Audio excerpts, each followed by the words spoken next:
Hey guys, tonight we begin with something a little less academic and a lot more herbal, a trip through the foggy, fragrant world of medieval intoxication. Yes, they did it. But trust me, things got weird, and sometimes surprisingly creative. So before you get comfortable, take a moment to like the video and subscribe, but only if you genuinely enjoy what I do here. And let me know in the comments where you're tuning in from and what time it is for you. It's always fascinating to see who's joining us from around the world. Now, dim the lights, maybe turn on a fan for that soft background hum, and let's ease into tonight's journey together. It's tempting to imagine the Middle Ages as a grim, mud-covered parade of monks, plagues, and potatoes. But under all that wool and despair, there were people, regular, flawed, experimental people, who occasionally looked at a strange root and thought, well, let's see what happens if I drink this with hot wine. And to be fair, who could blame them? There was no electricity, no coffee, no antidepressants, and the local entertainment was either watching a knight try to read or wondering how long your neighbour could keep dancing before collapsing from ergot poisoning. So if someone told you there was a mushroom that made you forget the feudal system for a few hours, you'd probably chew it too. Contrary to modern assumptions, the concept of using substances to expand the mind, escape pain, or simply make one's day slightly less horrible wasn't rare. It was baked right into the culture. But it wasn't called getting high. There were no medieval stoner duos giggling behind the haystacks. It was wrapped in terms like visionary states, divine inspiration, pain relief, or in extreme cases, uh-oh. Doctors used herbs, monks grew them, witches, depending on who you asked, applied them, and almost everyone encountered these substances in some form, through medicine, ritual, or accidental consumption of mouldy bread.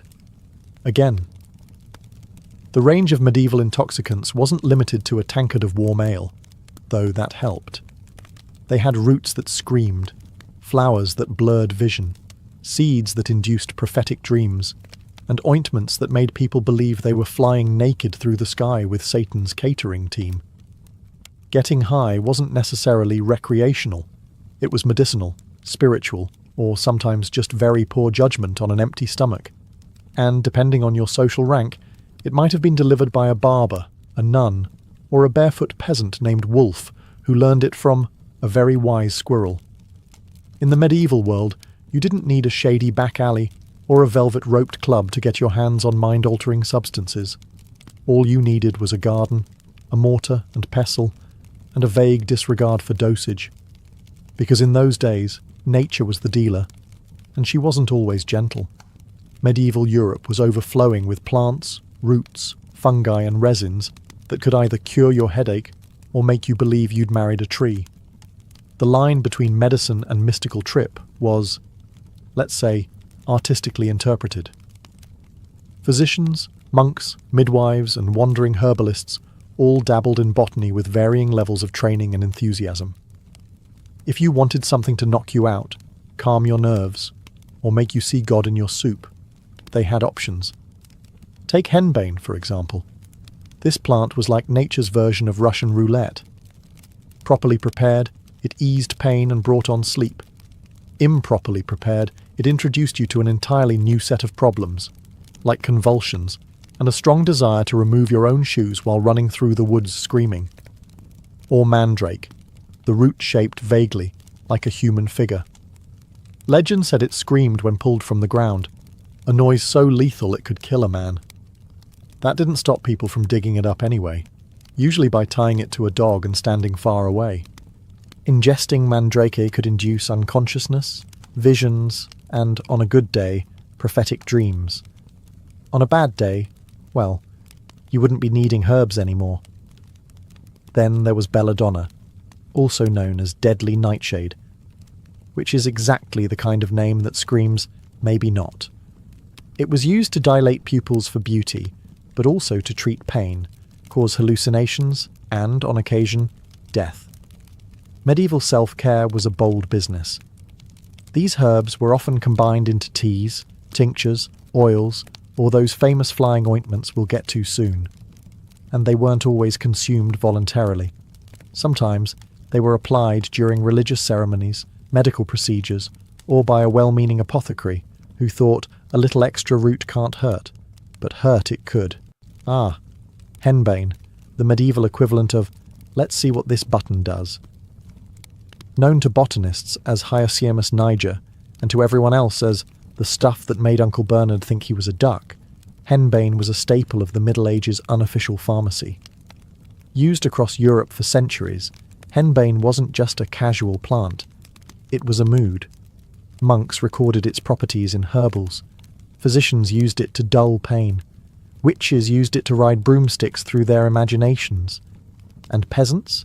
Peasants mostly hoped not to eat it by accident.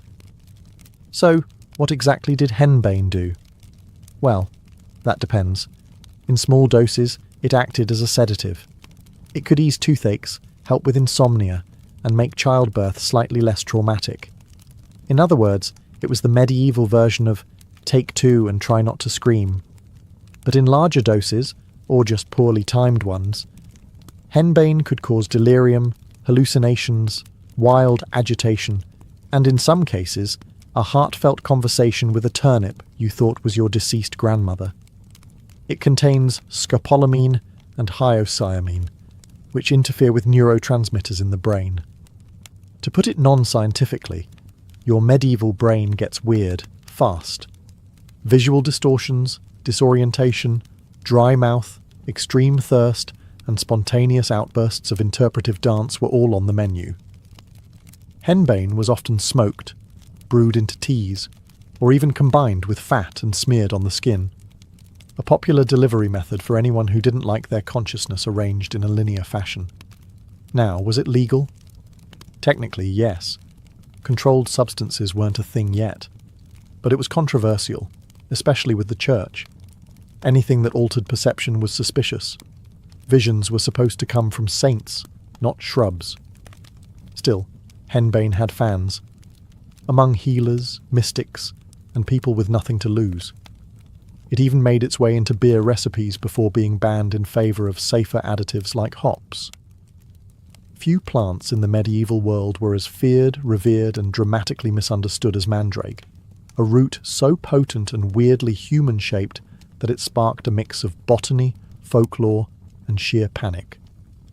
Botanically known as Mandragora officinarum, the mandrake was associated with sleep, hallucinations, fertility, and a high probability of either mystical visions or waking up in a ditch next to a confused goat.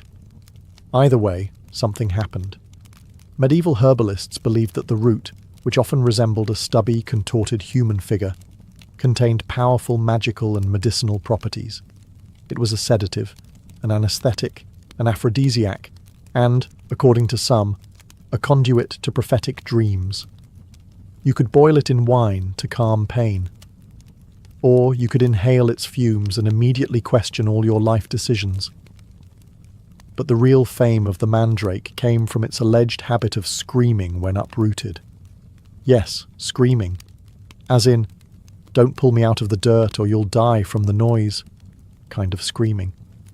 Medieval texts warned that simply hearing the mandrake's cry could kill a man, which naturally led to some creative harvesting techniques. The most famous involved tying the root to a dog, walking away, and letting the poor animal do the dirty work. The assumption was that the dog would die instead of you, a plan that raises some ethical red flags, even by medieval standards. Once harvested, and the dog properly mourned, the mandrake could be dried, powdered, steeped, or worn as a charm.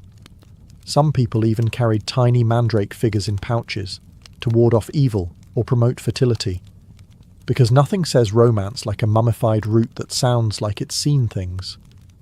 The church, predictably, didn't love mandrakes. Anything that caused visions and wasn't tied to organised religion was treated as witchcraft adjacent. Still, monks recorded mandrake recipes in herbals with suspiciously detailed instructions.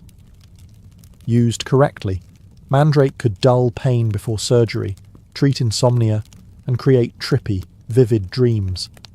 Used incorrectly, it could cause vomiting, unconsciousness, or your family staging an exorcism because you thought your soup was whispering. Let's say you're a medieval noblewoman hoping to attract attention at a feast. You could wear your best linen. You could braid flowers into your hair. Or if you were really serious, you could drip literal poison into your eyes. Enter Belladonna, also known as Atropa Belladonna, or more honestly, Deadly Nightshade. The name alone sounds like a final boss in a medieval RPG. And yes, it was both alluring and lethal, the botanical equivalent of a seductive but unstable ex. The name Belladonna means beautiful lady, because when a few drops of its extract were added to the eyes, it dilated the pupils. Wide eyes were considered attractive, mysterious, and maybe even a little saintly. Of course, the downside was blurry vision, light sensitivity, and the occasional unintended poisoning. But hey, beauty standards have never been particularly forgiving. Cosmetics aside, Belladonna had other talents. It was used as a painkiller, a sleep aid, and occasionally as a truth serum, though the truth it produced was often along the lines of, "The ceiling is dripping Latin prayers." The plant contains atropine and scopolamine, both of which mess with the nervous system in ways that range from mildly trippy to why is the wallpaper vibrating. It was a common ingredient in potions, flying ointments, and some very questionable medical procedures. Want to numb a patient before sawing off a limb? Belladonna. Want to simulate a death-like sleep for theatrical or suspicious purposes? Belladonna. Want to accidentally meet a few saints and possibly the devil in your dreams? You get the idea. And yet, despite its toxicity, Belladonna was part of the medieval medical toolkit.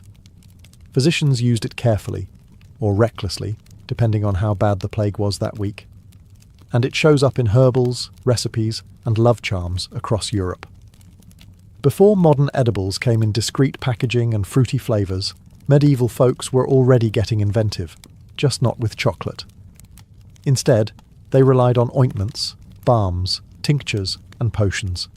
And let's be clear, the word ointment rarely inspires confidence, especially when it contains ingredients like belladonna, fat from a black cat, and a questionable amount of hemlock stirred counterclockwise under a full moon.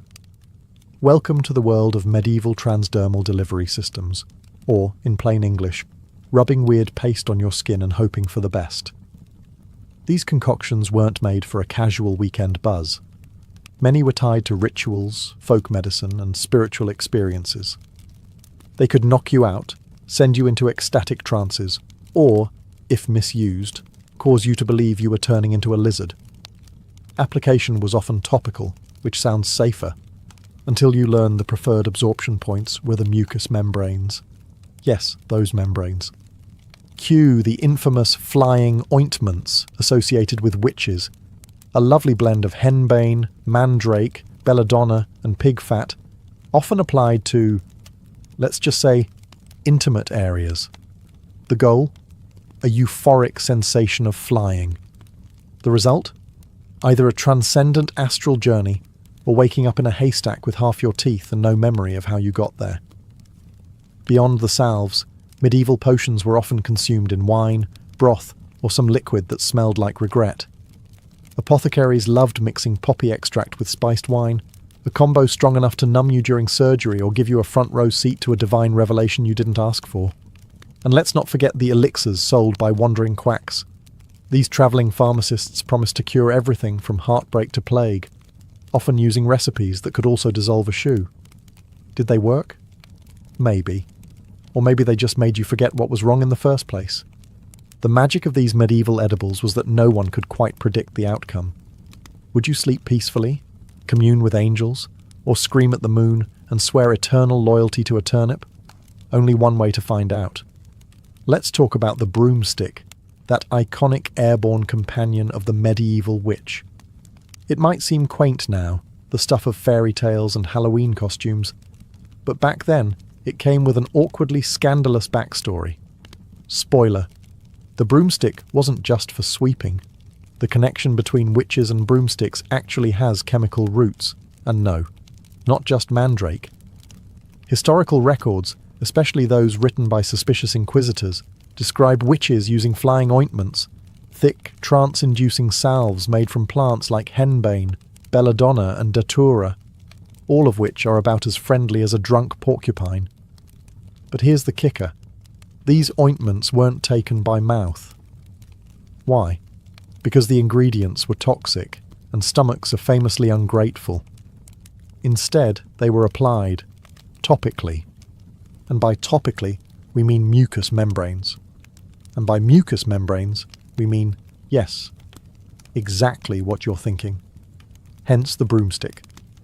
Or, as some sources delicately phrased it, a staff anointed for transportation.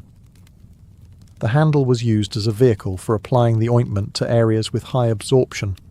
Not exactly PG, but highly effective. Within minutes, users reported visions of flying through the night sky, attending feasts with the devil, or simply hovering above the village like the world's most confused drone. Of course, these were hallucinations. But in an age where medicine, magic, and mysticism shared a bunk bed, no one questioned it much.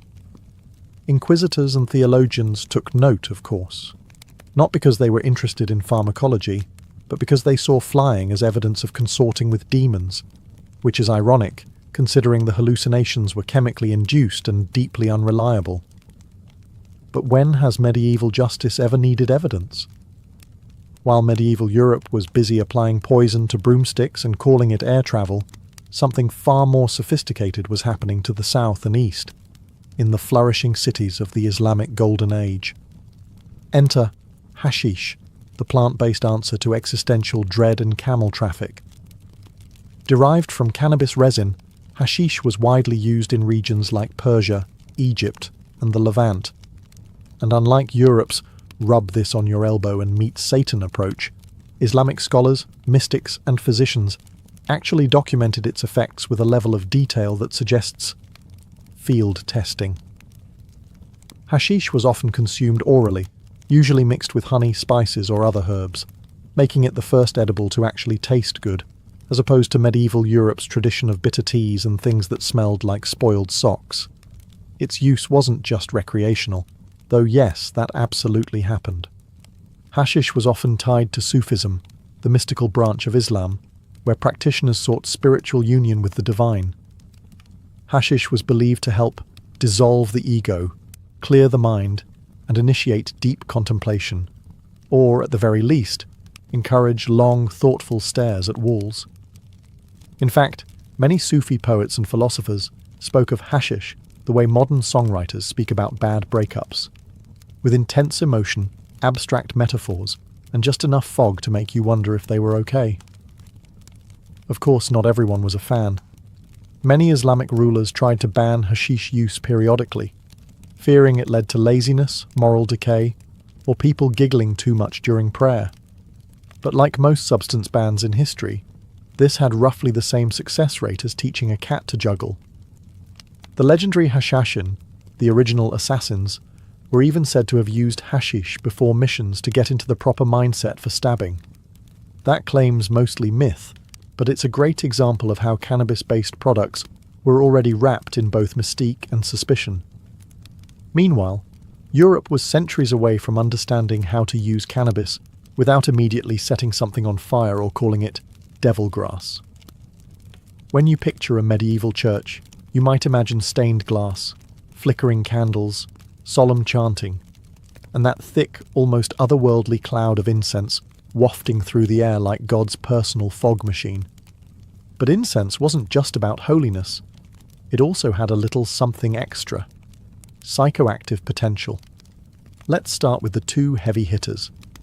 Frankincense and myrrh, both resinous substances imported from the Arabian Peninsula and East Africa. Burned in churches, temples, and royal courts, they were meant to cleanse the air, ward off evil spirits, and make everything smell slightly less like unwashed wool and fish stew. But here's the twist.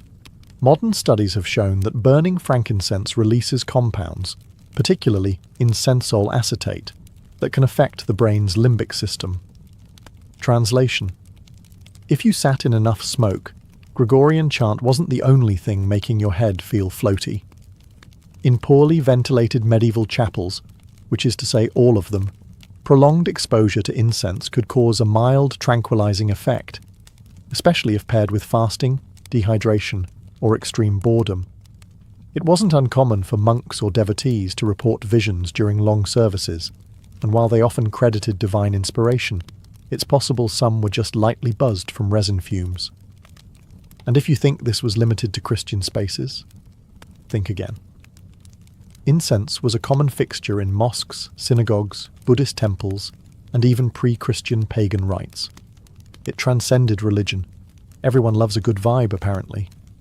Clerics insisted the incense helped lift the soul to heaven. Realistically, it may have just softened the edges of reality enough to make 5-hour sermons a bit more tolerable.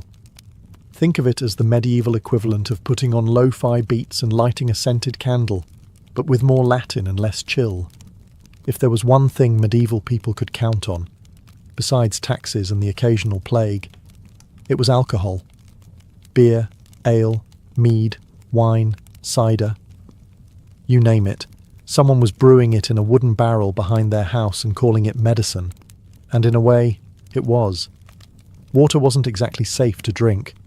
Most natural sources were either contaminated or casually downstream from livestock, which meant sipping from a stream was basically playing intestinal roulette. So instead, people reached for something a little more fermented. Enter small beer, the medieval version of La Croix, but with alcohol and a much higher chance of being brewed by someone named Edith, who measured ingredients by intuition and prayer. This low-alcohol drink was consumed daily by adults and children alike. Not to get drunk, but to stay alive, with a light buzz and regular hydration. Of course, not all medieval alcohol was so tame. If you were wealthier, or simply had fewer plans for the day, you might opt for stronger ale, honey mead, or imported wine. And yes, wine was often mixed with herbs or spices, either for flavour, medicinal effect, or just to see what happened. In monasteries, brewing beer was practically a sacred duty. Monks perfected recipes, documented fermentation methods, and taste-tested the results, often with great enthusiasm. If salvation came in pints, the Benedictines were well ahead of the curve. But alcohol wasn't just a drink, it was a lifestyle enhancer. Want to dull the pain of medieval dentistry? Ale. Want to treat melancholy? Spiced wine. Want to forget you live in a drafty hovel with 6 other people and one extremely judgmental chicken? Mead. Taverns, inns, and roadside alehouses served as medieval therapy offices, only with more yelling. People drank to celebrate, mourn, gossip, and occasionally invent entirely new dance styles no one asked for. Sometimes getting high in the Middle Ages wasn't a decision. It was just breakfast.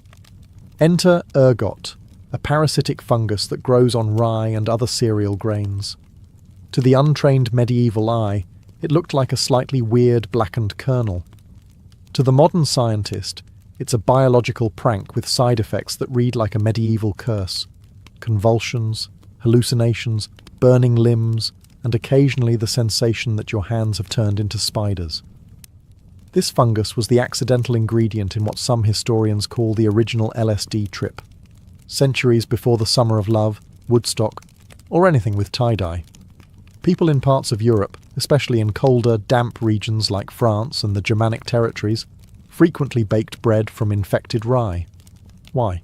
Because hunger trumps fungus awareness. And so, entire villages would unknowingly ingest ergot-laced loaves, and the results were both spectacular and horrifying. There were 2 forms of ergotism. Yes, it had a name. Convulsive ergotism, characterized by muscle spasms, seizures, hallucinations, and fits of laughter or panic. Gangrenous ergotism, where blood flow was cut off, leading to limbs blackening, shriveling, and falling off. Not ideal for dinner parties. Local outbreaks led to bizarre public behaviour, including dancing plagues, where groups of people danced uncontrollably for days, sometimes until death. At the time, it was blamed on demons, divine punishment, or moral weakness.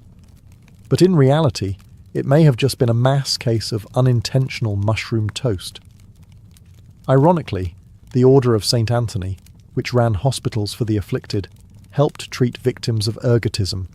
often by feeding them wheat-based diets instead of rye. So yes, the cure was different bread. Did people connect the dots? Not really. To a medieval baker, bread was either fine or definitely possessed. And no one was testing for psychoactive alkaloids in their porridge. They were too busy trying not to be excommunicated. Even today, some scholars believe ergot played a role in the Salem witch trials. Hallucinations, fits, paranoia, all very ergot-y. But that's still debated. What's not debated? Medieval Europe got high on toast and didn't even know it. You've heard of magic mushrooms. You've heard of flying ointments.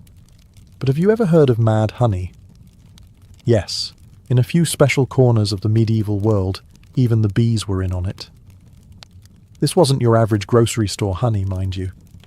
We're talking about a rare type produced in the mountainous Black Sea regions of Anatolia, modern-day Turkey, where bees feasted on rhododendron flowers, pretty pink blooms with a dark secret. They're laced with grainotoxins, naturally occurring compounds that don't play nicely with the human nervous system. The result? Mad honey. A substance so potent it could bring on dizziness, hallucinations, vomiting, slowed heart rate, and spiritual visions, usually in that order. Consumed in small doses, it offered a mild buzz. In larger doses, it turned your day into a slow-motion opera starring your own eyebrows. This wasn't just a local curiosity, it was weaponized. According to ancient and medieval sources, invading armies were once deliberately poisoned with mad honey left behind in abandoned villages. Soldiers thought they'd scored free snacks. Instead, they ended up convulsing on the forest floor, realizing too late that bee puke is not to be trusted. Greek and Roman authors like Xenophon and Strabo wrote about these effects centuries earlier, but the use persisted well into the Middle Ages. Locals knew how to handle the stuff. A little on bread for a headache, a little in wine for visions, or none at all if you actually wanted to remember your own name by dusk. Mad honey became known as a remedy and a recreational substance, especially in mystical or folk healing traditions. Some users claimed it brought prophetic dreams, while others just woke up clutching a potato they believed was their uncle. Results varied, and yes, it was traded. Some ambitious merchants sold it in small ceramic jars, usually without dosage instructions, because who needs warning labels when you live in an era where leeches are considered sophisticated medicine? Not everyone in the Middle Ages was a priest, a noble, or a plague-ridden peasant. Some folks operated in the shadowy margins of society as shamans, herbalists, cunning folk, and other semi-legitimate practitioners of medicine and mischief. Think of them as medieval pharmacists with zero regulation and a deep personal relationship with moss. These were the people you visited when the local physician suggested bloodletting for your toothache. They had no degrees, but they had herbal knowledge passed down through generations, often learned by watching grandma treat boils with bark and dignity. And when it came to mind-altering substances, these folks were your go-to. They knew which plants to grind into paste, which roots to soak in wine, and how much of a given herb would make you dream of angels instead of accidentally join them. Whether you were looking to relieve pain, induce visions, curse your neighbour, or have an out-of-body experience during laundry, they had a remedy, or three. Many of these practitioners were women, midwives, wise women, and healers who were essential to their communities and deeply feared by authority figures. Not because they were cackling into cauldrons, but because they knew too much and didn't need Latin to explain it. Their remedies often included henbane, mandrake, belladonna, and poppy derivatives. They'd mix them with wine, fat, honey, or spit, not kidding, chant a few protective phrases, and send you on your way with something that could either heal you or make you passionately confess to crimes you never committed. Of course, if anything went wrong, say a hallucination involving flying goats or the sudden urge to marry a tree, blame shifted quickly from bad batch to witchcraft. The church and local authorities kept one eye on these folk, and the other eye nervously twitching. Still, communities relied on them. When your child had a fever, when your joints ached, or when you needed to contact a dead relative to ask where they hid the rent money, These were the people you turned to. They weren't doctors. They weren't priests. They were the original underground wellness influencers. So, after all the salves, brews, roots, ointments, incense, bees, and questionable bread, one big question remains. How did medieval people actually feel about getting high? The answer: conflicted. Deeply, hilariously conflicted. For some, especially healers and herbalists, mind-altering substances were a practical tool. If it dulled pain, slowed a fevered mind, or made childbirth 1% less horrifying, it was welcomed. This was medicine, not mischief. Sure, the patient might start reciting psalms backward or insisting the cat was speaking French, but if the swelling went down, success. Then there were the spiritual users, monks, mystics, and those dabbling in divine communication. For them, hallucinations weren't red flags. They were revelations. Visions were signs of sanctity, not symptoms. If you stared into the void and the void whispered back in Latin, you were on the fast track to sainthood, or at the very least, getting your own chapel mural. But intent mattered. Getting high by accident? Fine. Getting high to see Jesus? Acceptable. Getting high to flirt with a goat demon? Now we have a problem. That's where the church stepped in, branding certain substances and their users as suspicious at best, heretical at worst. Anything associated with loss of control, be it intoxication, trance, or inconvenient honesty, raised clerical eyebrows. Saints could have visions. Peasants, probably just possessed. Meanwhile, among the common folk, opinions were more relaxed. Your neighbour's sleeping potion may have doubled as a psychedelic nightcap. People used poppy wine for pain, hashish for calm, and henbane tea for dealing with the in-laws. It wasn't seen as mystical or rebellious. It was just part of the medicine chest, right next to the garlic and prayers. Ultimately, how the high was viewed came down to who you were, what you were using, and whether anyone tattled. In the medieval mind, altered states lived in a weird grey area, between miracle and misdemeanour, health and heresy, and in a world where demons, saints, plagues, and turnip famines all walked hand in hand. A little herbal escape now and then? Hardly the worst idea. In the ancient world, the sea wasn't a void to be crossed. It was the beating heart of empire. It carried grain, gold, messages, soldiers, and sometimes war. Whoever commanded the seas didn't just own the water. They dictated the fate of entire civilizations. Unlike land warfare, where terrain shaped battles, naval warfare was about control of flow, of trade, of communication, and of access. For seafaring empires like Athens, Carthage, and Egypt, naval supremacy wasn't optional. It was existential. Without fleets, cities were vulnerable to isolation, starvation, and siege.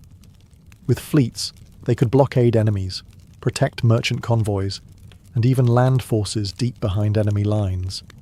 Take the Mediterranean as an example. It wasn't called the Middle Sea for nothing. This inland ocean connected 3 continents and countless cultures. To dominate it meant having a finger on the pulse of everything from Phoenician trade routes to Roman grain shipments. The sea could bring wealth as swiftly as it could deliver disaster. That's why ancient powers poured resources into naval infrastructure, harbours, shipyards, dry docks, and naval academies. For Athens, the navy became its lifeblood. Themistocles' vision of a trireme-powered military turned Athens into a thalassocracy, a sea-based empire. Its ships guarded grain routes from Egypt, levied tribute from allies, and crushed Persian ambitions at battles like Salamis. Carthage, on the other hand, emerged as a naval titan from merchant routes. Its dockyards were among the most advanced of the ancient world, producing warships on an almost industrial scale. Carthaginian dominance wasn't just about military power. It was backed by generations of sailors and navigators who understood the sea like a second skin. Egypt, with its strategic location at the mouth of the Nile and Red Sea, also relied heavily on fleets to protect trade with the Levant and Nubia. Although more riverine in orientation, Egyptian warships evolved into seafaring vessels capable of skirmishing with pirates and escorting treasure ships. In all these cases, naval warfare wasn't a sideshow, it was the main event. The sea was where rivals clashed, alliances were broken, and empires either flourished or floundered. Mastery of naval tactics, technology, and geography gave rise to legends. And when those fleets burned or sank, so too did the fortunes of the mighty. The trireme was not just a ship, it was a weapon. Sleek, fast, and deadly, it defined ancient naval warfare across the Mediterranean. And though many city-states built them, none wielded them quite like the Athenians. With 3 tiers of oars and a bronze-tipped ram, the trireme was the ancient equivalent of a guided missile, one powered by sweat, rhythm, and strategy. A typical trireme measured about 120 feet long and just 18 feet wide. Narrow, yes, but that was the point. Its slim hull allowed it to slice through water with minimal drag, while its low draft let it operate close to shore for raids and landings. The name trireme comes from its 3 rows of oars, stacked vertically. These weren't random rowers either. Each was a trained seaman, knowing how to move in unison at speeds of up to 9 knots in battle. The trireme's most fearsome feature, the ram, a bronze-sheathed prow reinforced with oak, designed to smash into enemy hulls with devastating force. But ramming wasn't just about speed, it required precise timing and angle. Hit too straight, and your own ship might get stuck or even capsize. Skilled captains like those in the Athenian navy perfected the art of the diekplaus, a maneuver that involved slipping through enemy lines, turning quickly, and striking exposed flanks. Above deck, the trireme carried a small contingent of marines, usually around 10 to 20 heavily armed hoplites, and a few archers. Their role was to board enemy vessels or defend against boarding. But make no mistake, a trireme was not a floating fortress. It relied on agility, not armour. One wrong move, and you were kindling. What made the Athenian trireme fleet truly revolutionary wasn't just the ship itself, it was the system behind it. Funded by the Theorica, a public naval fund, Athens built and maintained hundreds of triremes. Citizens, even the poorest, served as rowers, creating a strange kind of democracy at sea. When Athens beat the Persian fleet at Salamis in 480 BCE, it wasn't aristocrats who rode to victory, it was the common people. Ancient naval combat wasn't a cannon-blasting slugfest. It was more like high-speed chess with the occasional street brawl. The primary goal? Disable or sink the enemy before they could do the same to you. And the main tool for that? Ramming. Ramming was the centerpiece of naval tactics in the trireme era. The goal was to pierce an enemy's hull below the waterline using the ship's bronze-tipped prow. A well-placed ram could send a vessel to the bottom in minutes. But it wasn't as simple as charge forward. Timing, angle, and coordination mattered immensely. Too sharp an approach, and you'd glance off. Too direct, and you might embed your ship in theirs, leaving both vessels vulnerable. To land a successful ram, fleets used complex maneuvers like the diekplaus and periplus. In a diekplaus, a ship would dart through gaps in the enemy line, then pivot to strike from behind. The periplus involved circling around the enemy formation to hit exposed flanks. These weren't brute force tactics. They were precision strikes, dependent on the rower's synchronization and the captain's foresight. But sometimes, things didn't go to plan. Rams missed. Ships locked together. Oars snapped. That's when Plan B came in. Boarding. Boarding turned the naval fight into a land-style melee. Once 2 ships collided or locked, Marines would leap aboard the enemy vessel with swords, spears, and shields. These weren't delicate affairs. Boarding was brutal, close-quarters combat, more like a gang brawl than an orderly phalanx. Archers and slingers added chaos from the upper decks, picking off anyone who showed too much helmet. Some fleets, like those of the Romans, eventually favoured boarding over ramming. They even built special devices like the Corvus, a boarding plank with a spike that could hook onto enemy ships and turn sea battles into floating land fights. This tactic helped Rome defeat more experienced Carthaginian sailors during the First Punic War, because what Romans lacked in seamanship, they made up for in sheer infantry strength. Of course, this also meant naval battles became even bloodier and more chaotic. There was no retreat once boarding began. It was kill or be killed, on a deck slick with salt water, blood, and broken timbers. If ramming was the scalpel of ancient naval warfare, then fire was its sledgehammer. There was no more terrifying sight than a flaming ship bearing down on your fleet. Fire ships were the naval world's version of controlled chaos, a weapon so dangerous that it often threatened the attacker as much as the enemy. Though not as common as triremes or boarding actions, fire tactics emerged early and evolved over time. The basic principle was simple: load a ship with flammable materials, pitch, tar, sulfur, resin, oil, and set it alight before sending it toward enemy vessels.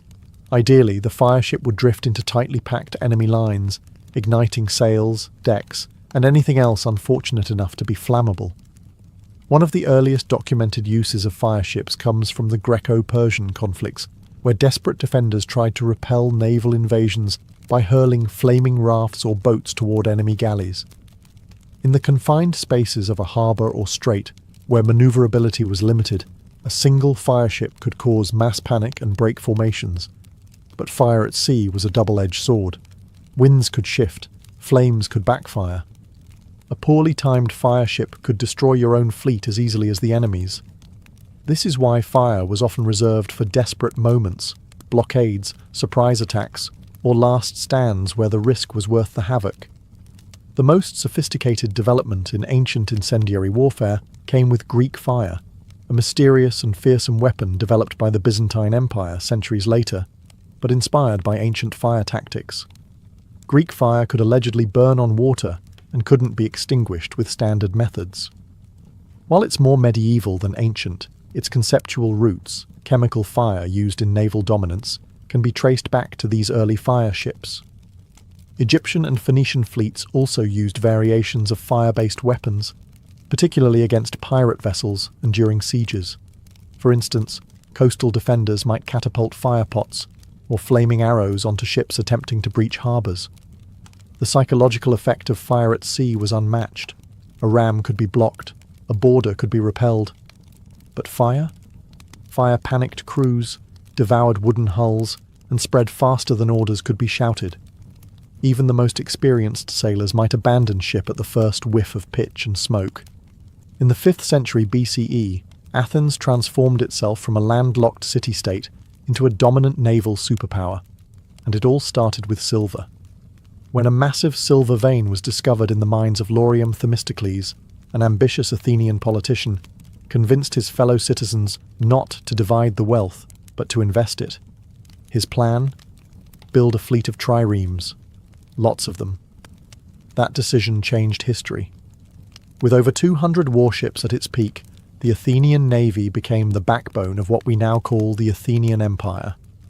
The city's power was no longer rooted in hoplite infantry or stone walls. It sailed on wood, sweat, and strategy. The victory at Salamis in 480 BCE, where Themistocles' fleet trapped and annihilated the Persian navy in narrow straits, is still one of the most decisive sea battles of the ancient world. That win didn't just save Athens, it positioned it as the protector and soon ruler of the Aegean. Under the Delian League, Athens began extracting tribute from allied city-states, supposedly for mutual naval defence. In practice, this tribute was often used to fund Athens' own interests, from shipbuilding to public architecture. The navy allowed Athens to enforce loyalty, suppress rebellions, and project its power far beyond its borders. But it wasn't just about military might. The fleet democratized Athens. The poorest citizens, who couldn't afford armor or land to fight as hoplites, became essential rowers in the triremes. Their contribution gave them political clout, transforming the Athenian assembly and empowering the lower classes. Sea power became people power. However, this dominance came at a price. Athens's over-reliance on its navy and its coercive treatment of allies sowed resentment. During the Peloponnesian War, Sparta, historically a land-based power, built its own fleet with Persian money and eventually crushed the Athenian navy at Aegospotami in 405 BCE. With its fleet gone, Athens was starved into surrender. Still, the legacy of Athenian naval power endured. It showed that a city-state with limited land could become an imperial force through mastery of the sea. It also proved that ships could be political tools just as much as weapons. If Athens ruled the Aegean, Carthage dominated the western Mediterranean. Founded by Phoenician settlers around 800 BCE in what is now Tunisia, Carthage built its power not on conquest alone, but on trade, seafaring, and unmatched naval innovation. By the 4th century BCE, Carthage wasn't just a wealthy city. It was the nerve centre of a sprawling maritime network that stretched from Spain to Sicily and North Africa to Sardinia. Carthaginian power was made possible by its fleet. While the Athenians refined the trireme, the Carthaginians took naval engineering to industrial levels. Their shipyards, especially the vast circular harbour of Carthage, could build and house hundreds of warships. These weren't theoretical numbers. Carthage had an assembly line-style dock system that allowed for rapid construction and repair, something unprecedented in the ancient world. Carthaginian ships, often quadriremes or quinqueremes, were heavier than Athenian triremes, designed not just for speed, but for power. Their naval doctrine leaned toward ramming and boarding, supported by experienced mercenary marines and Libyan sailors who had grown up on the sea. The city's maritime dominance wasn't only about force, it was about commerce. Carthaginian merchants navigated the Atlantic coasts of Europe and Africa, traded tin and silver, and brought back exotic goods. The navy ensured that pirates, rival traders, or Roman ambitions didn't interfere with this lucrative flow. And then came the Punic Wars. Rome, rising in the Italian peninsula, recognized that defeating Carthage meant building a navy from scratch. When they captured a stranded Carthaginian quinquereme, they reverse-engineered it, complete with the corvus, a boarding ramp that neutralized Carthage's superior seamanship by turning sea battles into land skirmishes. Despite early defeats, Carthage held its own through brilliant naval commanders and tactical mastery. In the First Punic War, the Carthaginians fought dozens of major sea battles. At Drepana, they executed a flawless maneuver that destroyed a Roman fleet despite being outnumbered, proving Carthage still knew how to command the sea. But quantity eventually overwhelmed quality. Roman persistence, better supply lines, and brutal discipline turned the tide. By the end of the Second Punic War, Carthage's fleet was gone, its shipyards dismantled, and its power broken. Still, the legend of Carthaginian naval dominance endures. They weren't just warriors on the water, they were master merchants, innovative shipbuilders, and bold navigators who once ruled the seas through wit, wealth, and wood. When we think of ancient Egypt, we picture pyramids, pharaohs, and temples, not fleets. But Egypt was one of the earliest civilizations to embrace naval power, both on the Nile and at sea. Its ships may not have been as famous as Greek triremes or Carthaginian quinqueremes, but for thousands of years, Egypt relied on watercraft to maintain its empire, transport troops, and protect its economic lifelines. The Nile was Egypt's highway, an artery that connected north and south, desert and delta. As early as 3000 BCE, Egyptian shipbuilders were crafting vessels from bundled papyrus reeds, and later, cedar wood imported from Lebanon. These riverboats transported grain, gold, soldiers, and even colossal statues. Pharaohs led naval expeditions southward into Nubia and eastward across the Red Sea to Punt, a mysterious land rich in incense, ivory, and exotic animals. But Egypt's naval ambitions weren't limited to the river. By the time of the New Kingdom, in 1550-1070 BCE, Egypt developed seagoing fleets capable of challenging pirates, repelling invasions, and projecting power beyond its borders. Under rulers like Thutmose III and Ramesses III, Egypt used warships in campaigns against the Sea Peoples, a confederation of raiders who threatened the eastern Mediterranean. These battles, recorded in vivid reliefs at Medinet Habu, show Egyptian archers firing from ships and marines engaging in brutal close combat aboard narrow wooden decks. Unlike the oared triremes of Greece, Egyptian seafaring ships were broad, sail-driven vessels with limited maneuverability.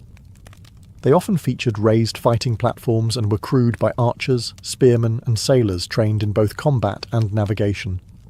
Their primary advantage was mobility along coasts and rivers, where they could rapidly deploy soldiers or intercept merchant traffic. Egyptian naval strength also underpinned its economy. Grain exports to the Levant and trade with the Aegean were secured by escort ships. Ports like Byblos and Tanis became hubs of both commerce and naval logistics. Even foreign rulers sought Egyptian shipbuilders for their craftsmanship. In time, Egypt's naval power waned under successive waves of foreign rule: Libyans, Assyrians, Persians, and eventually Greeks and Romans. But its long legacy of riverine and coastal warfare set the foundation for naval traditions in the ancient Near East. Egypt's ships may not have ruled the open sea, but they ruled the rhythm of empire, sailing where the Nile flowed, where the winds allowed, and where power demanded. When the Roman Republic first rose to prominence, it was not a naval power. Rome's strength lay in its disciplined legions and road-building prowess, not shipbuilding. But that changed dramatically and rapidly when the Republic found itself in a bitter contest for control of the Mediterranean against Carthage. The result was one of the most dramatic naval transformations in ancient history. At the start of the First Punic War, 264 BCE, Rome had almost no fleet. Carthage, meanwhile, had centuries of maritime dominance, but the Romans weren't deterred. According to legend, they captured a Carthaginian quinquereme and used it as a prototype. Within months, they mass-produced a navy, assembling hundreds of ships through sheer manpower and state-level organisation. But Rome knew it couldn't outsail the Carthaginians, so it changed the rules of the game. Enter the corvus, a boarding bridge fitted with a metal spike. This device turned sea battles into infantry brawls, Rome's specialty. With it, Roman marines could board enemy ships en masse, transforming naval combat into something far more familiar to Roman soldiers. The results were dramatic. In battles like Mylae and Cape Ecnomus, Rome's relatively inexperienced sailors defeated veteran Carthaginian crews through sheer aggression and the effectiveness of the corvus. Eventually, the corvus was abandoned. It made ships dangerously top-heavy, but it had already turned the tide of the war. By the Second Punic War, Rome's naval infrastructure had matured. Its fleets patrolled the western Mediterranean, protected supply lines to Iberia and Africa, and disrupted Hannibal's ability to reinforce his forces from Carthage. Naval blockades and amphibious landings became standard tactics. Under the Empire, Roman control of the seas expanded further. The Classis Mizanensis and Classis Ravenatis were two of the main imperial fleets, stationed to protect trade routes, suppress piracy, and transport troops. Though not always at the forefront of warfare, the navy provided vital logistical and strategic support, keeping the empire interconnected. Unlike Athens or Carthage, Rome didn't build a maritime identity. It used the sea as a tool, something to be mastered when necessary, and yet by the 1st century CE, the Mare Nostrum, our sea, was more than a boast. It was reality. Rome may have been born on land, but its destiny was sealed on water. Through adaptation, innovation, and relentless will, it turned the sea from a vulnerability into a fortress. Ancient naval warfare didn't just influence battles. It shaped borders, economies, empires, and even cultures. Across the Mediterranean and beyond, control of the sea meant more than victory on the water. It meant influence over the movement of ideas, trade, languages, and power structures that would echo for centuries. First, consider how navies forged empires. Athens became a cultural and economic powerhouse because of its naval strength. Carthage turned maritime mastery into a mercantile empire. Rome, despite its late start at sea, used naval superiority to control the entire Mediterranean basin. Each of these powers had land armies, but it was their fleets that let them strike across continents, defend distant territories, and choke enemy economies. The sea also served as a cultural conduit. Greek colonists travelled by ship to establish outposts across Italy and Asia Minor, spreading art, religion, and language. Egyptian ships brought papyrus, gold, and sacred knowledge to foreign courts. Phoenician mariners transmitted their alphabet and their gods to nearly every shore they touched. Naval power was never just martial, it was civilizational. Technologically, ancient navies pushed shipbuilding to new heights. The development of the trireme, and later larger polyremes, was not just military advancement, it was a revolution in engineering. Harbours became logistical hubs. Navigation techniques improved.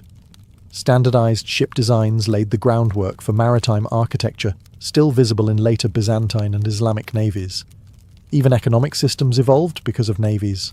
Protected sea routes allowed for stable trade across vast distances, enabling luxury goods like silks, spices, wine, and tin to move between far-flung cultures. Cities with strong fleets like Alexandria or Rhodes became wealthy cosmopolitan centres. Where fleets thrived, so did markets, artists, scholars, and revolutionaries. And then there was the psychological legacy. Fire ships, ramming tactics, boarding actions, these left lasting impressions on how warfare was imagined.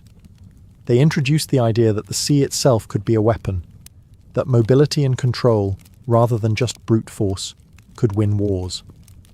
Today, we remember many of these empires for their land conquests, but their sea conquests were just as vital, and often more enduring. Ancient naval warfare wasn't just about who had the fastest ship or the sharpest ram.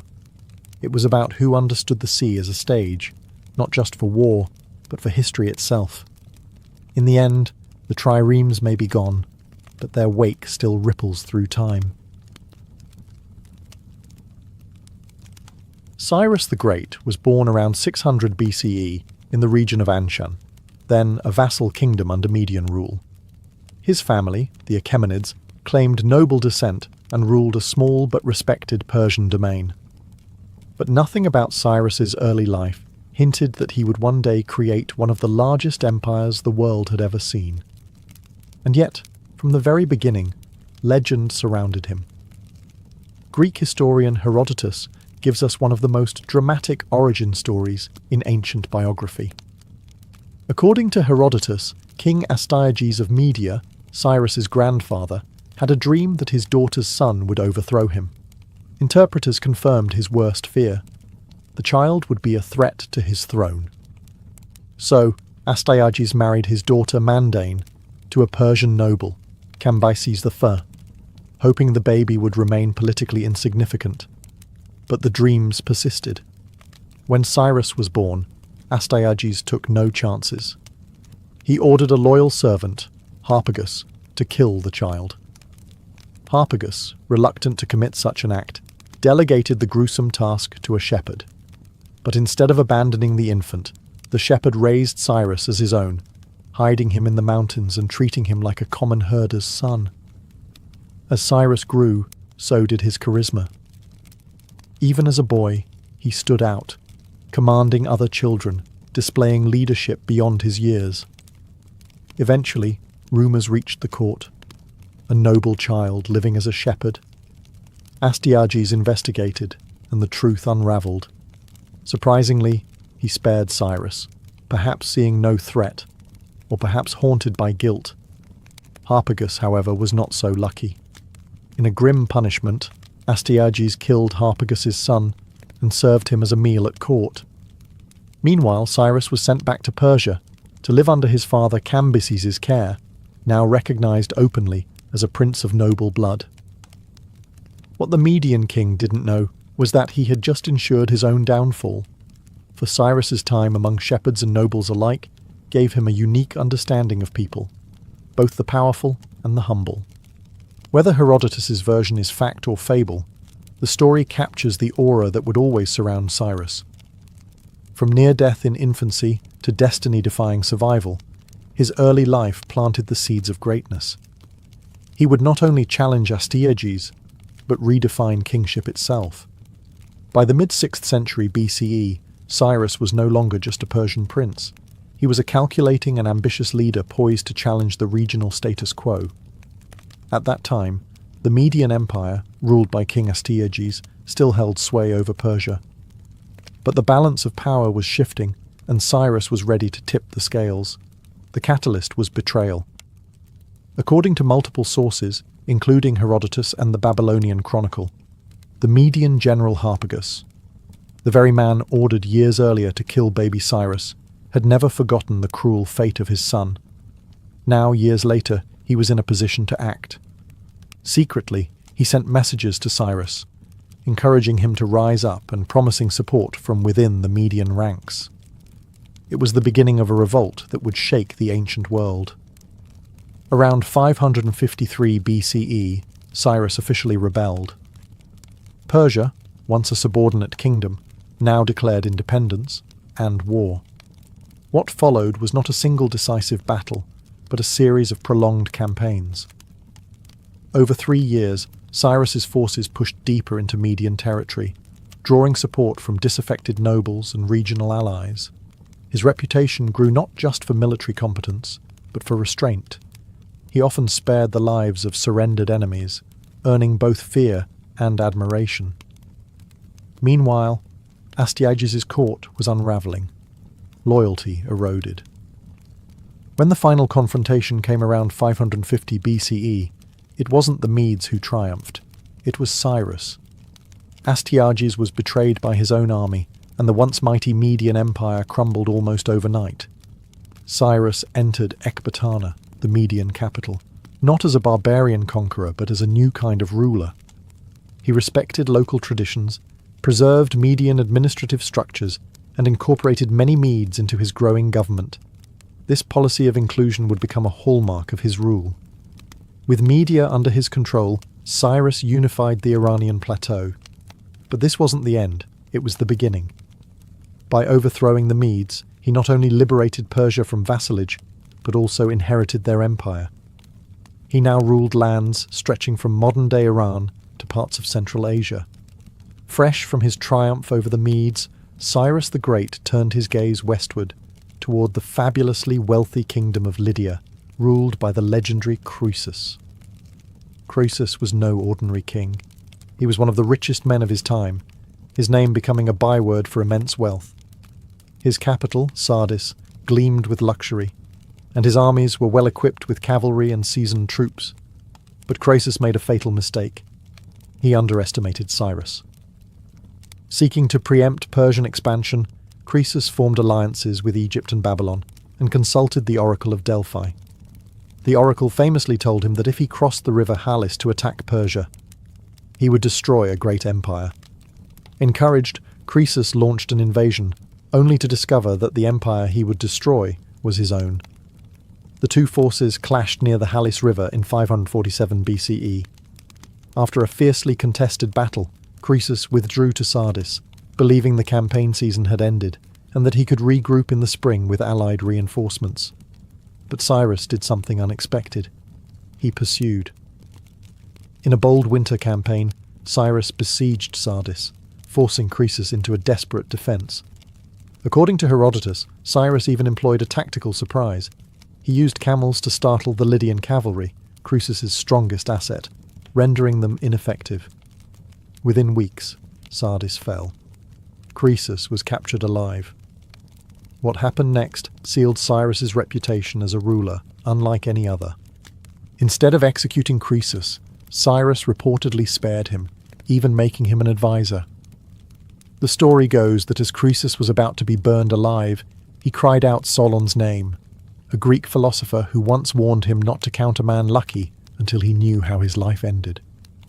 Cyrus, moved by the tale and the wisdom in it, ordered the fire extinguished. Whether myth or truth, this narrative reflects Cyrus's known policy of clemency. With Lydia conquered, Cyrus gained control over its immense treasury and trade networks, along with the powerful Greek city-states of Ionia along the Aegean coast. Though the Ionian cities resisted Persian rule, they were no match for Cyrus's expanding military and diplomatic machine. The fall of Croesus marked more than the collapse of a rich kingdom. It confirmed Cyrus's tactical brilliance and willingness to use both warfare and mercy. It also gave Persia a foothold in the Greek world, setting the stage for future East-West conflicts, and for Cyrus it was just the next step in a rapidly expanding empire. By the late 540s BCE, only one major power remained between Cyrus and undisputed dominance of the Near East: Babylon. Once ruled by kings like Hammurabi and Nebuchadnezzar II, Babylon had grown into a magnificent metropolis, famed for its towering ziggurats, massive double walls, and the fabled hanging gardens.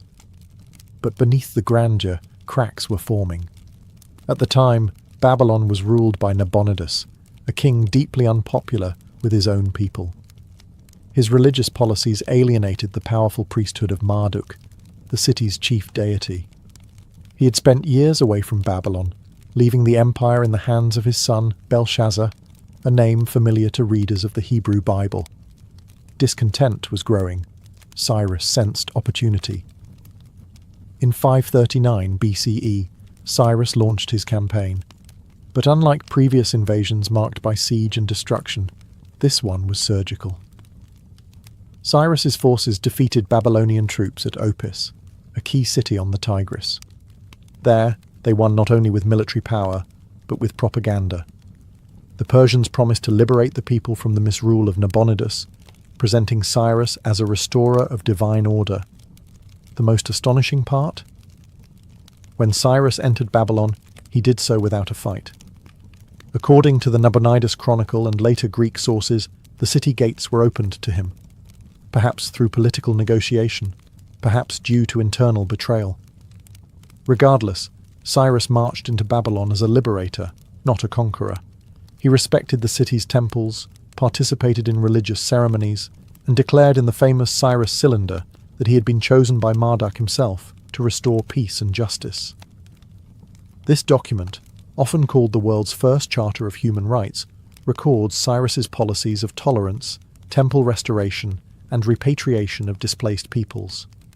Among those affected were the Jews, exiled from Jerusalem decades earlier by Babylonian kings. Cyrus issued an edict allowing them to return home and rebuild the temple in Jerusalem, an act so significant that the Hebrew Bible refers to him as God's anointed, a title otherwise reserved for Israelite kings. After entering Babylon in 539 BCE, Cyrus the Great didn't just take the throne, he rewrote the rules of empire. One of the most remarkable artifacts of his reign is the Cyrus Cylinder, a clay document inscribed in Akkadian cuneiform, often hailed as the world's first charter of human rights. While modern scholars debate that claim, there's no doubt that the cylinder offers a revolutionary glimpse into how Cyrus saw power, not as domination, but as stewardship. In the text, Cyrus proclaims himself chosen by Marduk, Babylon's chief deity, to restore order and justice after the misrule of Nabonidus. But this wasn't mere flattery. Cyrus backed his words with action. He restored temples to their proper function, allowed displaced peoples to return to their homelands, and explicitly stated that he would not oppress his subjects or alter their local traditions. One of the most famous outcomes of this policy was the liberation of the Jews from Babylonian exile. After decades in captivity, the Jewish people were allowed to return to Jerusalem and rebuild their destroyed temple. The Book of Ezra in the Hebrew Bible records Cyrus's decree, praising him as an instrument of divine will, extraordinary for a foreign king. In fact, Cyrus is the only non-Jew ever referred to in the Bible as a Messiah, or Anointed One. The Cyrus Cylinder speaks in terms of freedom, restoration, and legitimacy through justice, a striking contrast to the standard rhetoric of ancient rulers who often glorified conquest and divine punishment. Instead of boasting about destroying cities or enslaving enemies, Cyrus highlights his role as a protector of diverse cultures and faiths. This wasn't weakness. It was strategy.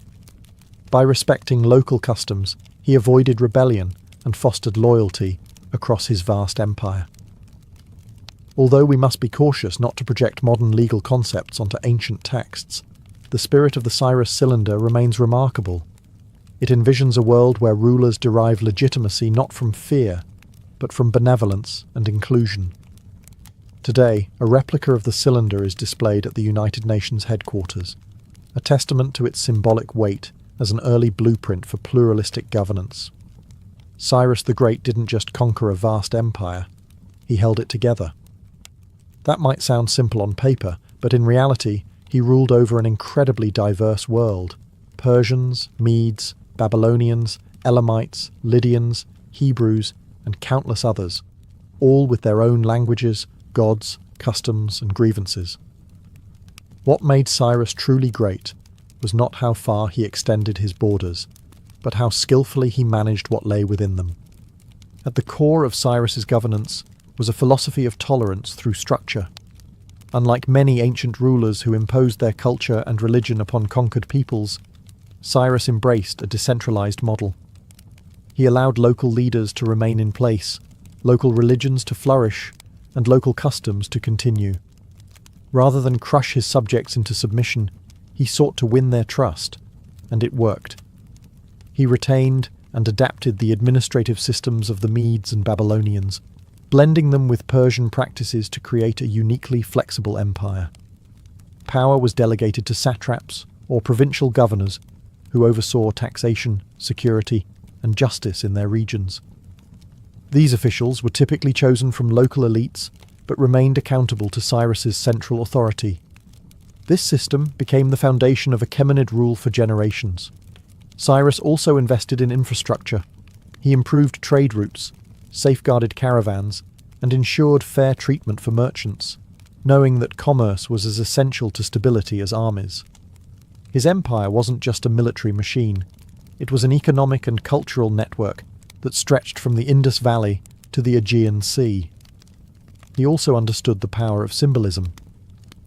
In each city he conquered, Cyrus made gestures of respect, restoring temples, participating in religious ceremonies, and preserving local institutions.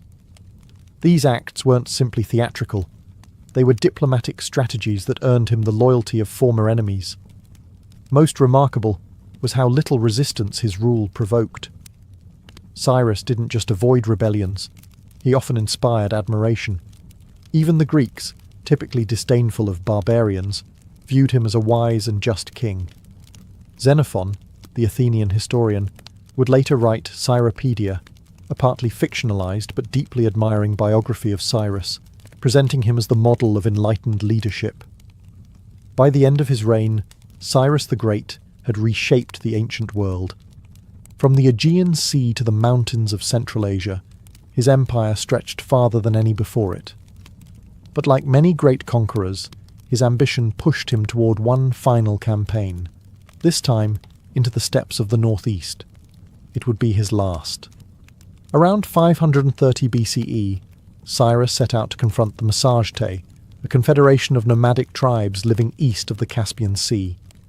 These fierce horse-riding warriors were led by Queen Tomyris, a ruler remembered as both a military leader and a symbol of defiance.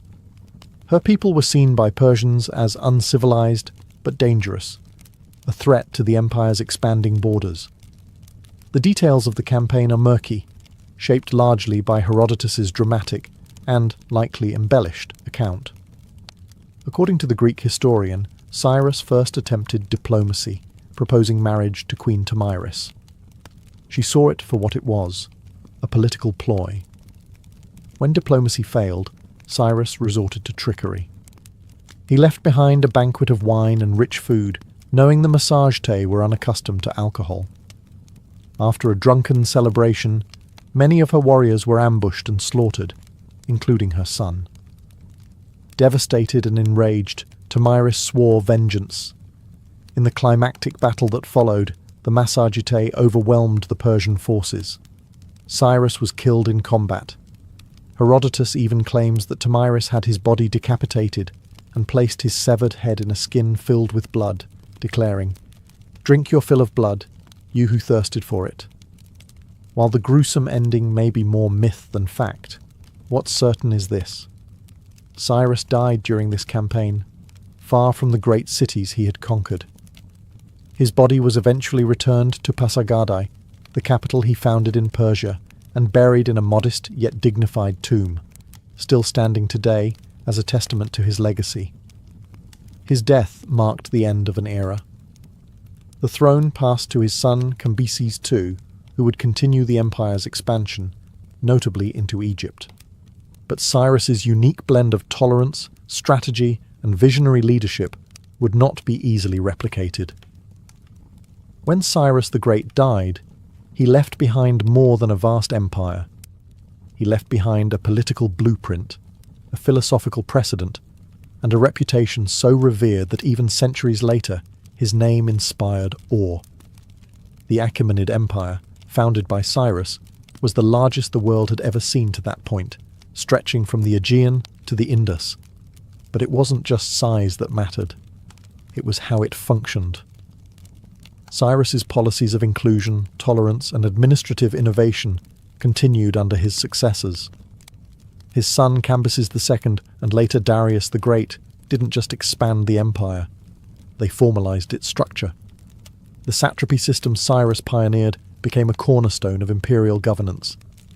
These regional governors maintained law and order, collected taxes, and answered directly to the king, allowing the empire to remain both vast and surprisingly efficient. Religious and cultural freedom remained official policy. Temples and local deities were respected across the empire, from Babylonian ziggurats to Egyptian sanctuaries. Local elites were often kept in power under Persian oversight, and rebellions were rare in the early Achaemenid years. Not because of fear, but because many subjects found Persian rule less oppressive than the regimes they had previously endured. Cyrus also helped to establish the idea of kingship as a moral role, not just a political one. He wasn't merely king of Persia. He took on titles like king of the four corners of the world, but unlike the boastful tyrants of the past, his legitimacy was tied to the well-being of his subjects. This wasn't just propaganda. It reflected a real shift in imperial philosophy. Good governance was part of greatness. Even in death, Cyrus's influence was felt. His tomb at Pasargadae, a simple limestone structure, stood as a symbol of humility and permanence. Alexander the Great, himself a master of empire centuries later, visited Cyrus's tomb and reportedly paid it homage, ordering its restoration after it was desecrated. In Persia, Cyrus was not just remembered, he was revered. Later Persian dynasties would invoke his legacy to legitimize their own rule. Zoroastrian priests associated him with divine justice, and Iranian national identity continues to celebrate him as the father of the nation. Cyrus the Great's influence didn't end with his death, or even with the fall of his empire. Over the centuries, his legacy grew beyond borders, faiths and cultures, cementing him not just as a Persian hero, but as a globally admired figure whose example echoed through time. In the Hebrew Bible, Cyrus is described not as a pagan tyrant, but as a divinely appointed liberator. The book of Isaiah refers to him as the anointed of the Lord, a title otherwise reserved for Israelite kings. His decree allowing the Jews to return to Jerusalem and rebuild the temple marked a turning point in Jewish history. For many, he remains a righteous Gentile, a rare example of a powerful ruler who used his might to restore, not destroy, faith and freedom. In Greece, despite centuries of conflict with Persia, Cyrus was often portrayed as the model monarch. The Athenian writer Xenophon, a student of Socrates, wrote the Cyropaedia, a partly fictionalized account of Cyrus's life that presented him as the ideal ruler, wise, just, moderate, and brave. Though not a strict historical biography, it shaped Hellenistic and Roman thought about leadership and ethics for centuries to come. In Islamic tradition, some scholars and commentators have identified Cyrus with Dhul-Qarnayn, the two-horned one mentioned in the Quran, a righteous king who built a great wall to protect people from chaos and injustice. While this identification is debated, it reflects the respect Cyrus commands across Abrahamic traditions. Modern historians and political leaders have also looked to Cyrus for inspiration. In 1776, Thomas Jefferson reportedly kept a copy of the Cyropedia at his bedside. In the 20th century, Iran's last Shah invoked Cyrus as a symbol of national unity and reform. And today, Cyrus's Cyrus cylinder, often dubbed the world's first Declaration of Human Rights, is displayed at the United Nations as a symbol of tolerance and governance. Cyrus's appeal transcends conquest. He's remembered not for cruelty or empire building alone, but for his rare ability to wield power with justice. He showed that an empire didn't have to crush difference to maintain control, and that rulers could win loyalty through respect, not fear. More than 2 millennia later, Cyrus the Great remains a paradox. A conqueror celebrated for his compassion, a king praised by those he conquered. Few figures in history command such wide admiration, and fewer still deserve it as much. In the blistering sun of the Nile Valley, the ancient Egyptians made a bold choice. Many of them shaved their heads. But this wasn't a practical decision alone. It was a symbol, a statement, a clean canvas, and upon that canvas they placed some of the most elaborate wigs the ancient world ever saw. Wigs in ancient Egypt weren't just fashionable. They were essential markers of identity, status, and purity. Men and women of high rank didn't just wear them, they flaunted them. These weren't simple accessories either. They could be made of real human hair, imported horsehair, or finely woven plant fibers. Wealthy elites often commissioned wigs with multiple layers, intricate braiding, gold beads, and even perfumed cones placed atop them. Wax-based scents that would melt slowly in the sun, covering them in luxury. For women, hairstyles were tied to femininity, fertility, and power. A noblewoman's wig might be adorned with floral decorations, colourful bands, or precious metal clasps. A priestess might wear hers in tight symmetrical rows, echoing the divine order of the gods.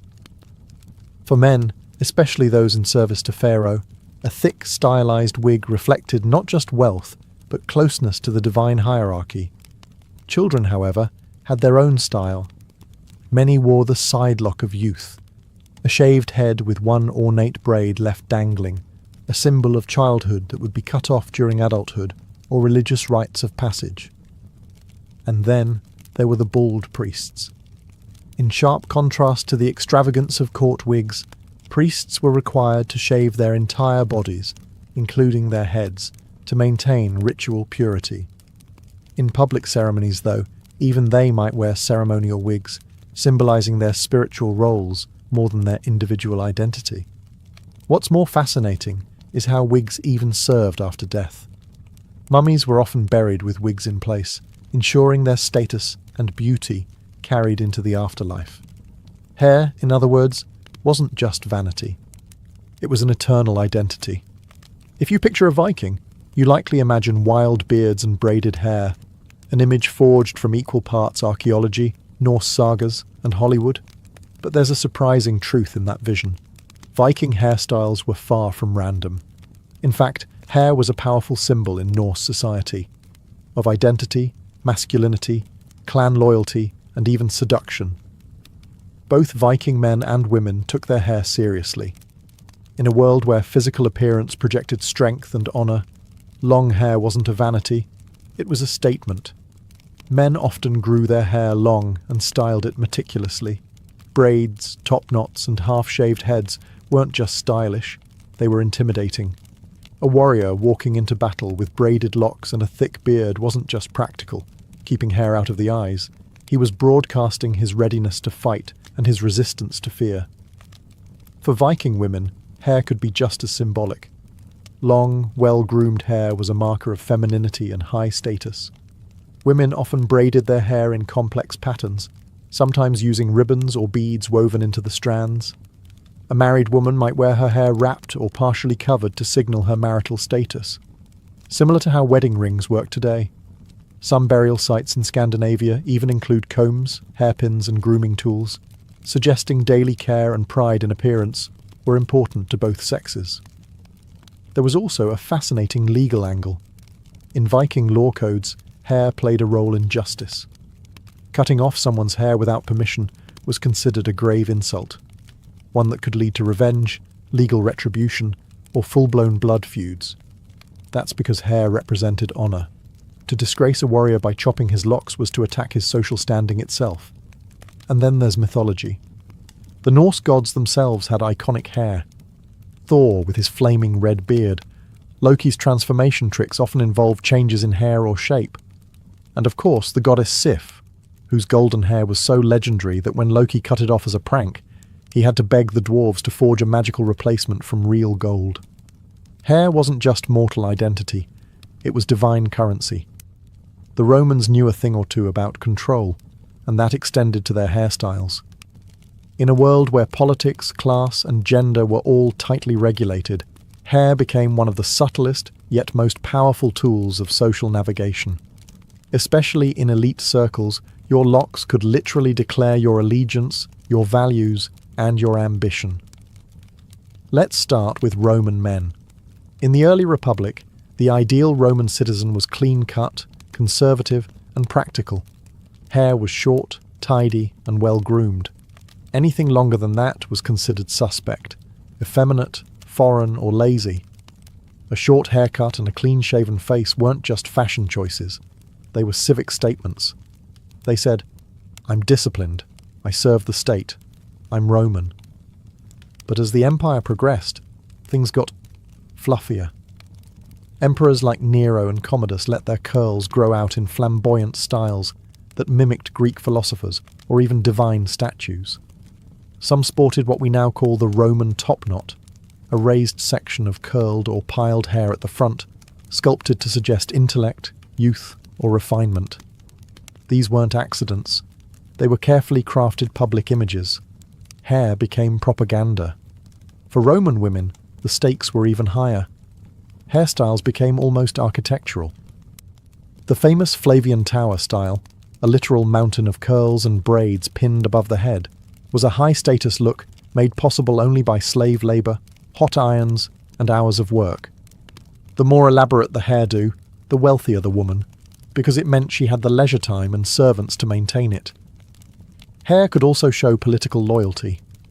Empresses often debuted new styles in statues and coinage, which were then copied by upper-class women across the empire. Wearing a hairdo like the empress wasn't just flattery, it was allegiance. Meanwhile, enslaved people were often forced to keep their hair short or plain, denying them this form of expression entirely. Soldiers likewise wore practical cuts, reinforcing unity and function over flair. And then there were the rebels. Some Romans deliberately grew long hair or adopted barbarian styles to show disdain for imperial values. For example, gladiators often wore dramatic hairstyles to build stage personas, part athlete, part celebrity, part threat. In ancient Japan, hair wasn't merely a personal feature, it was an emblem of discipline, duty, and deeply rooted tradition. Nowhere was this more visible than in the iconic shonmeige, the distinctive topknot worn by samurai. This wasn't just a haircut, it was a cultural contract. Originally, the shonmeige began as a practical choice. The shaved crown kept helmets, especially the kabuto, samurai war helmets, more comfortable and secure in battle. But over time, as peace settled in during the Edo period, the style became less about combat and more about identity. The topknot became a rigid symbol of warrior status, honour, and submission to Bushido, the way of the warrior. Cutting it off wasn't just a haircut, it was symbolic death. A disgraced samurai might be ordered to remove his topknot, or do it himself, as a sign that he was no longer worthy of his rank. In extreme cases, the cutting of the topknot preceded seppuku, the ritual suicide performed to atone for shame. The hair of Japanese women also conveyed powerful social messages. During the Heian period, 794–1185, noble women grew their hair extraordinarily long, sometimes longer than their bodies, and allowed it to cascade straight down their backs in a style known as subarakashi. This wasn't just beauty, it was elegance, patience, and status. Maintaining such length required immense care, time, and wealth, traits exclusive to the aristocracy. Later, during the Edo period, women's hairstyles became increasingly ornate and stylized. Styles like the shimada, a kind of coiled bun, were adorned with pins, combs and decorations, each one coded with meaning.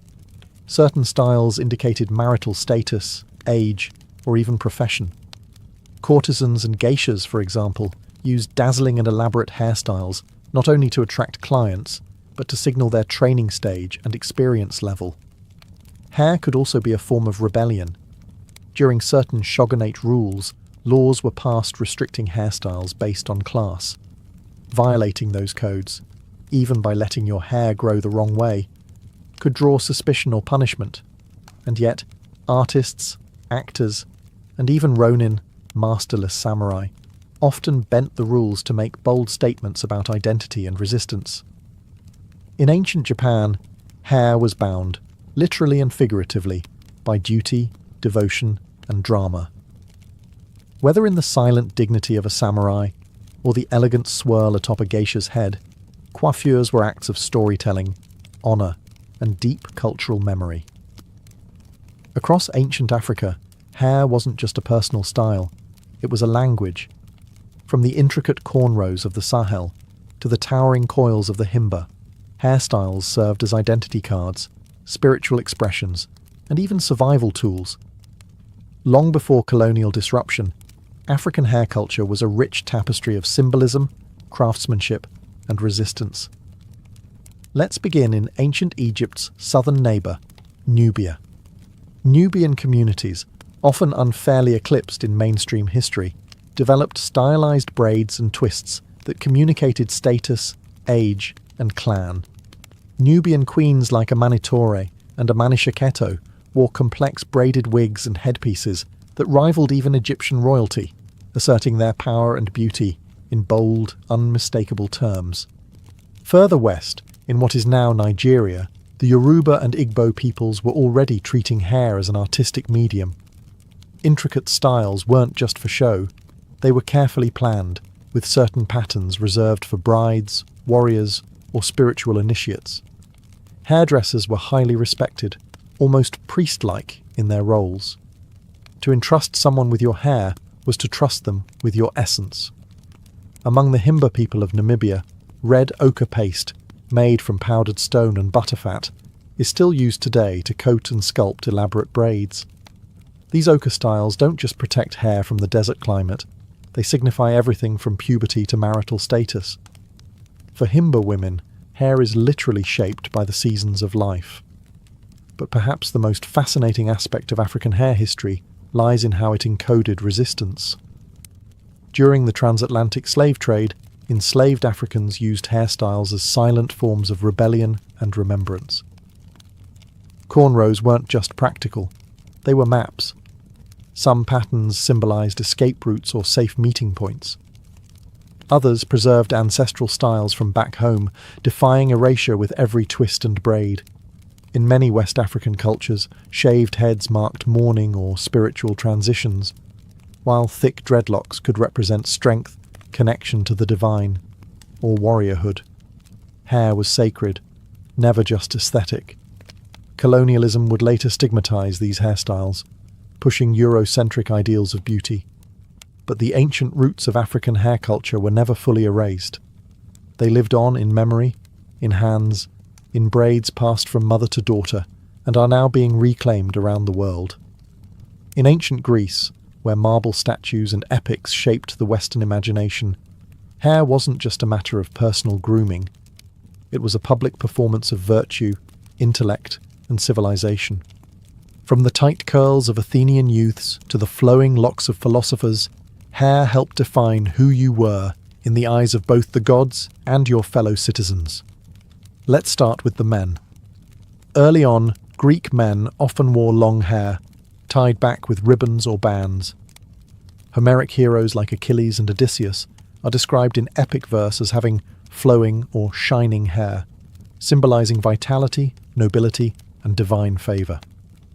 In these early periods, long hair was masculine and heroic, but by the classical era, things had changed. A well-groomed, moderately short haircut became the new ideal for Athenian men. The beard, however, stayed. It was the combo of choice for philosophers, statesmen, and teachers: Socrates, Plato, and Aristotle. All bearded. The beard was associated with wisdom and maturity, while the clean forehead and exposed face conveyed openness and reason. A long beard without long, wild hair suggested intellect over impulse, logic over emotion. In contrast, slaves and foreigners were sometimes forced to shave their heads as a mark of submission or inferiority. So, in a strange twist, having hair, at least the right kind, was a political privilege. Women's hair, on the other hand, was deeply tied to domestic virtue. In public, respectable women were expected to wear their hair up and covered, braided or coiled into buns. Hair hanging loose was often reserved for specific rituals, particularly mourning or ecstatic religious practices like the Dionysian cults, where unbound hair symbolized a break from order and social norms. Girls wore their hair down until puberty, after which their first braid was often cut and dedicated to Artemis as part of a coming-of-age ritual. This act symbolized both the end of childhood and the beginning of societal responsibility. Greek goddesses also had signature hair. Athena's neatly arranged war helmet style symbolized strategy and discipline. Aphrodite's flowing curls represented sensuality and divine beauty. Hairstyles helped mortals align with deities, borrowing divine traits by mimicking their forms. In ancient China, hair was inseparable from moral philosophy, family duty, and imperial control.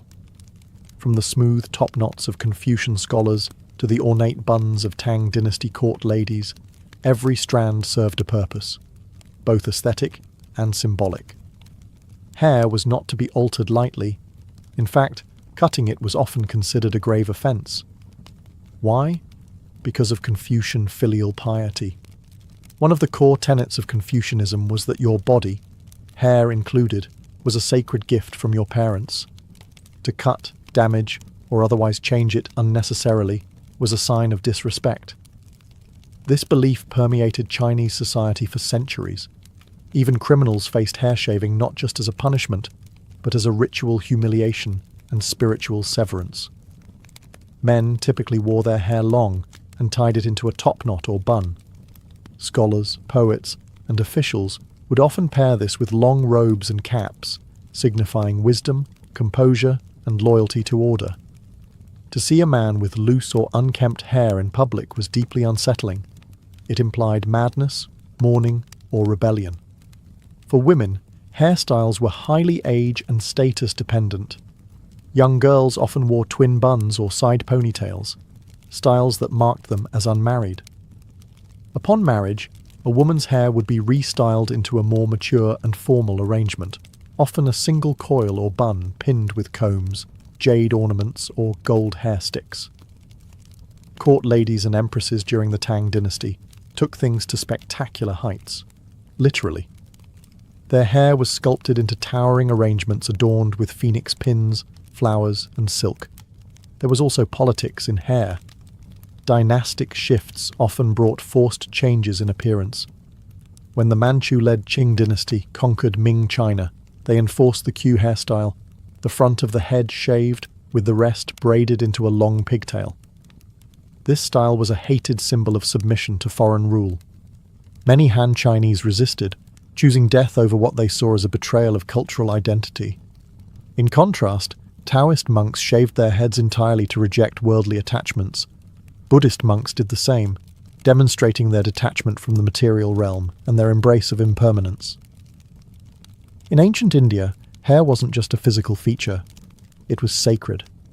It intertwined with ritual purity, caste identity, and spiritual symbolism, becoming a powerful medium of both devotion and social control.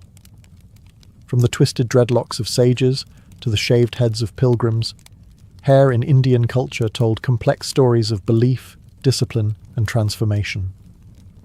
Let's begin with the sadhus, wandering holy men who renounced worldly life. Their hair was never cut, combed, or constrained. Instead, they let it grow into thick, matted dreadlocks called jata. These locks symbolized their spiritual power and detachment from material concerns. The longer and wilder the hair, the more potent the message. This person had transcended vanity, family, and even identity. Sadhus emulated Lord Shiva, the god of destruction and meditation, whose own jata was said to hold back the mighty Ganges river. For others, however, shaved heads were the height of sanctity. In Hindu traditions, pilgrims often shaved their heads before visiting sacred sites, offering their hair as a symbol of surrender and purification. Children's first haircuts, mundan, were key rites of passage, believed to cleanse bad karma from previous lives. Mourning rituals also required close male relatives to shave their heads, symbolizing humility and detachment from worldly attachments. Hair also communicated caste and marital status. Upper caste men traditionally kept a single tuft of hair at the crown, the shika, after shaving the rest of the head. This top knot wasn't random.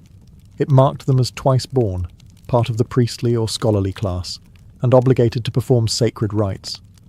Cutting the shika without cause was akin to social death. Women's hairstyles were equally symbolic. Unmarried girls typically wore their hair loose or in simple braids, while married women bound their hair into buns or coiled styles. A well-oiled, neatly braided style denoted discipline, beauty, and family honor. Ornamentation varied by region and wealth, but jasmine flowers, gold clips, and decorative combs were commonly worn during festivals and weddings. Hair was also linked to erotic power. Ancient texts like the Kama Sutra describe sensual hair arrangements, while sculptures at temple sites like Khajuraho depict women with intricately styled hair, cascading down their backs like liquid sculpture. Throughout the ancient world, hairstyles weren't just about fitting in. They were also used to stand out, resist, and rebel. In many societies, changing or rejecting a dominant hairstyle became an act of defiance, subtle or overt, against cultural norms, imperial powers, or oppressive systems. Let's begin in Judea under Roman rule. The Jewish people, governed by strict religious law, avoided the elaborate grooming favoured by Roman elites. Many Jewish men refused to shave their beards or style their hair in Roman fashion, preserving a distinct identity rooted in spiritual observance. To them, hair wasn't fashion, it was faith. And in an empire obsessed with assimilation that made their appearance a quiet form of protest. In ancient Gaul, during Julius Caesar's conquest, the Celts were known for their wild lime-washed hair, standing stiff and bright, often spiked into mohawk-like crests. Roman writers saw it as barbaric, but for the Gauls, it was war paint in follicle form. The hairstyle both terrified enemies and bonded tribes in resistance to Roman occupation. The Parthians, and later the Sassanids, two great empires east of Rome, also weaponized appearance. Their kings wore long curled hair and thick beards, symbols of divine authority and cultural pride. To the Romans, it looked exotic and effeminate. To the Persians, it was royal and ancestral. Their hair became a statement. We are not you. Even in more constrained societies, hair could be wielded as resistance. Enslaved people in various empires, from Greece to the Americas, were often forced to shave their heads to strip them of identity. But when they were able, they used hair to preserve lineage, memory, and rebellion. Braids concealed seeds, beads held meaning, and styles recreated maps, myths, or secret messages. Women too rebelled with hair. In Sparta, unmarried women famously wore their hair short, in contrast to the long locks of other Greek women, an expression of independence and readiness for physical activity. Roman women occasionally rejected the latest courtly trends to align with philosophical ideals, such as Stoicism or early Christianity, embracing simpler, modest styles. And when emperors fell, their hairstyles fell with them. Cutting one's imperial-style hair could be a dangerous but bold statement of political allegiance or dissent. In all these cases, hair wasn't merely a mirror of the world. It was a tool to reshape it. Across ancient civilizations, when voices were silenced or swords were drawn, the scalp became a canvas of resistance. A braid, a buzz, a curl. It could shout louder than words ever dared,